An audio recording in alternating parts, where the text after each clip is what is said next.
Halo, selamat sore ya teman-teman. Kita kali ini coba sharing-sharing lagi lah. Jadi mungkin saya bahas tentang regulator lagi, karena sering lah teman-teman tuh masih bertanya ke saya, Mas, regulator yang enak untuk speed 950 fps itu tekanan berapa sih? Pertanyaannya seperti itu. Terus ada lagi yang bilang, Mas, bisa nggak saya pesan regulator itu outputnya disettingkan di 1700? Ada lagi, Mas, bisa nggak saya pesan regulator outputnya disetting di 2000 PSI misalnya, seperti itu. Nah, sebenarnya sudah pernah sih saya sampaikan ya ke teman-teman bahwa menentukan tekanan regulator itu bukan kita ya teman-teman, bukan kita yang menentukan, tapi karakter dan kebutuhan senapan lah yang menentukan dia idealnya dengan tekanan berapa. Nah, seringkali mungkin teman-teman itu melihatnya dari mungkin senapannya orang ya. Senapannya orang itu pakai tekanan 1800 kok akurasinya bagus.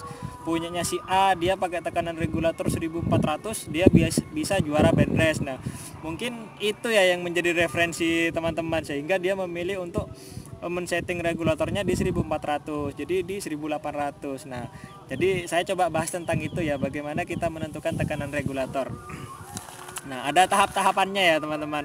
Jadi pertama kali teman-teman itu harus tahu dulu senapan itu dia butuh speed idealnya berapa. Pertama itu ya, memang butuh alat bantu sih, butuh alat bantu krono. Ya mau tidak mau teman-teman harus usahakan lah bagaimana caranya. Kalau memang mau melakukan riset ya kita harus dibantu dengan alat yang memadai lah, mungkin pinjam punya kawan lah. Oke ya, pertama itu adalah kita harus tahu dulu speed idealnya senapan itu tuh bagus di speed berapa. Nah, itu yang pertama. Terus yang kedua, pahami juga volume angin setelah regulator ya. Itu juga teman-teman harus tahu. Nah, jadi contohlah senapan ini ya. Senapan ini dia speed idealnya itu adalah 960 sampai 980 fps. Di speed itu dia akurasinya bagus. Lalu tekanan berapa yang harus saya setting untuk output regulatornya? Jadi tipsnya ya teman-teman, cari tekanan terendah dengan settingan hammer maksimal, dan speed yang dicapai adalah speed idealnya. Jadi ini saya setting itu sekitar 1700 atau 1800-an lah, sekitar itu. Nah, jadi ketika saya setting tekanan regulator segitu, ampere-nya saya tekan maksimal, ternyata dia mempunyai di speed 980 fps.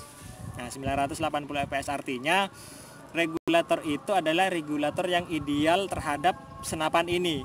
Jadi kalau senapan ini saya setting di tekanan 2000, begitu hammernya saya setting maksimal, speednya pasti di atas 1000. Nah, itu kurang ideal. Apa pengaruhnya kalau kita salah setting regulator?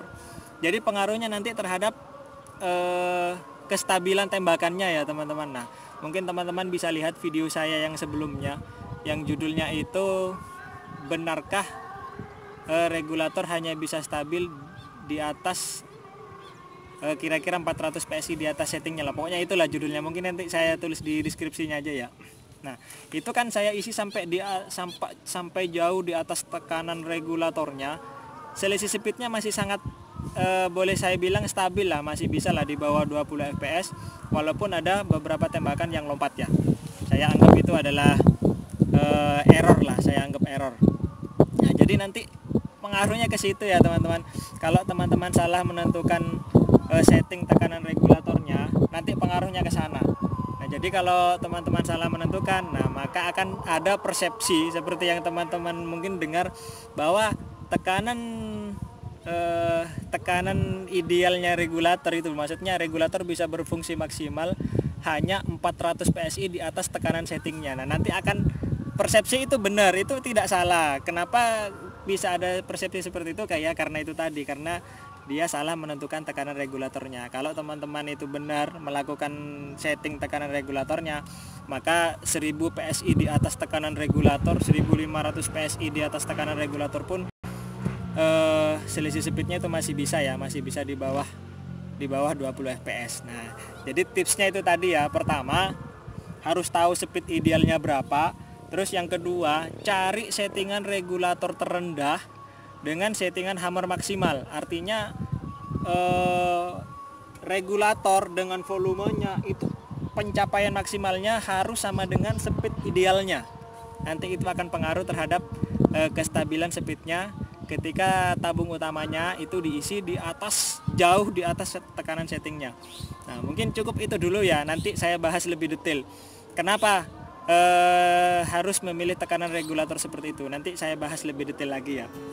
Mungkin kalau saya bahas sekarang terlalu malam lah, nanti saya pulang sendirian. Pulang sendirian gelap-gelap ini. Oke, mungkin itu dulu ya teman-teman. Kita nanti lanjut di lain kesempatan. Saya bahas kenapa harus tekanan terendahnya dengan speed tertingginya. Oke, thank you.